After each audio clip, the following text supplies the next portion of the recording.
Let me ask you something. Have you ever really stopped to think about who owns your digital self? Your logins, your data, all that history you've built up online? Well, today we're going to dive into a pretty revolutionary idea that's all about putting you back in the driver's seat. Because here's the hard truth. The way we handle our identity online right now, it's fundamentally broken. The whole system is kind of built to work against us. But, and this is the good news, there's a fix. A complete paradigm shift called self-sovereign identity, or SSI for short. So, first things first, let's really dig into the problem we're trying to solve here. Why is our current setup so flawed? I mean, really think about it. Every time you log into a new app using your Google or Facebook account, who's actually holding the keys? Who controls that link? Yeah, spoiler alert, it isn't you. You're basically just borrowing access to your own digital life from a few giant corporations. Now, this problem didn't just pop up overnight. Back in the Web 1.0 days, we had a different password for every single site. It was a total nightmare to manage. Then came Web 2.0, which gave us the convenience of sign in with Google. Super easy, right? But it came with a huge cost. We handed over all the control. Now, Web 3.0 is promising to usher in a brand new era, one where we finally own our identity. And what's really crucial to get is that all these problems are connected. Because our data is stuck in these giant centralized piggy banks, a single hack can expose millions of people. We've all heard about the massive data breaches, right? And then there's the fact that your data is being sold and traded. And what happens if you break some rule you didn't even know existed? Poof!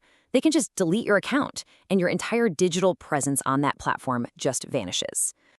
But what if there was a better way? This brings us to the solution, a complete, ground-up rethinking of how digital identity ought to work. And that solution is self-sovereign identity. Now, the key takeaway here is simple, but it's a total game changer. With SSI, you, the individual, are the central authority. You create your identity, you manage it, and you control it. It's not sitting on some company's server somewhere. It belongs 100% to you. SSI is really built on this philosophy of user empowerment. You get the freedom of control, meaning you and only you decide what gets shared and with who. You get the freedom of portability, so your identity isn't locked into one platform anymore. And, maybe most importantly, you get consent and minimization. Your data only gets shared when you say so, and you only have to share the absolute bare minimum of what's needed. No more handing over the keys to the kingdom for no reason. This quote right here, it just nails it. SSI isn't just some new app or a piece of code. It's a whole movement towards real digital freedom and ownership. It's about rebuilding trust and giving us back our autonomy in a world that's been slowly chipping away at it. Okay, so this all sounds great in theory, but you're probably asking, how does this whole thing actually work in practice? Let's break down the mechanics in a really simple way. The easiest way to wrap your head around SSI is to think of a digital wallet on your phone. But instead of cash and credit cards, it holds your verified digital IDs. Things like your driver's license, your diploma, maybe even a concert ticket. But here's the crucial difference. You, and only you, control the super secure cryptographic keys that unlock it. This slide shows the process perfectly. Let's follow Alice. First, step 1, her university issues her a totally fraud-proof digital degree. Step 2, she stores it safely in her own secure digital wallet. Then, step 3, she's applying for a job, so she presents only that degree credential, nothing else. And finally, step 4, the employer verifies it's real using cryptography. It happens instantly, and they never even have to call the university. It's a direct, private, and trusted transaction. So the magic behind all this really comes down to two core technologies. First, you've got Decentralized Identifiers, or DIDs.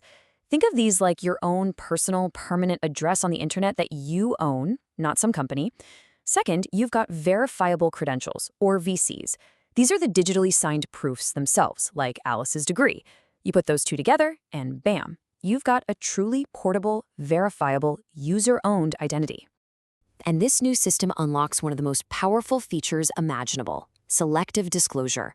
Okay, picture this. You're trying to buy a drink. Right now, you have to show your entire driver's license, your name, your address, your exact birthday.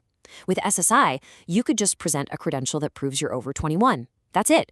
The bartender gets a simple yes, and they never see any of your other personal data.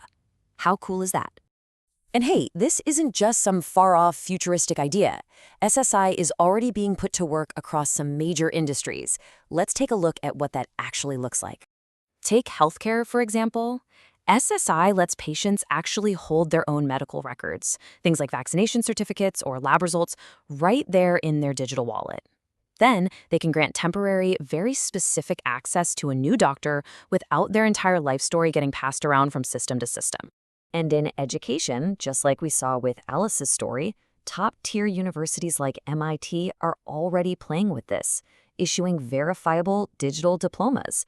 This makes it instantaneous for graduates to prove they've got the degree and makes it impossible for people to fake them. And it's not just companies. We're seeing this on a national scale. Just look at Estonia. Their whole EID system is built on these exact principles of citizen control and security. It allows people to do everything from banking to voting, all with a single, secure digital identity that they actually own.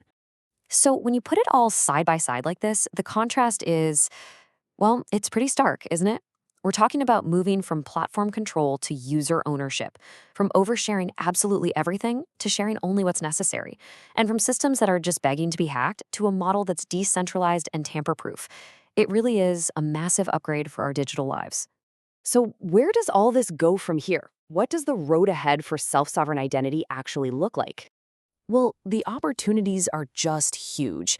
I mean, imagine a universal login for the next generation of the internet, or digital passports that make travel totally seamless. But let's be real, there are some pretty big challenges still ahead. How do we make managing these cryptographic keys as easy as using a password manager? We're going to need widespread legal recognition. And this one's critical. We have to make sure all these new systems can actually talk to each other, so we don't just create a bunch of new walled gardens. Which really leaves us with this final big question to think about. After decades of just renting our digital lives from big tech, are we finally ready to actually own them? Is self-sovereign identity the key that's going to unlock a more private, more secure, and more user-focused internet?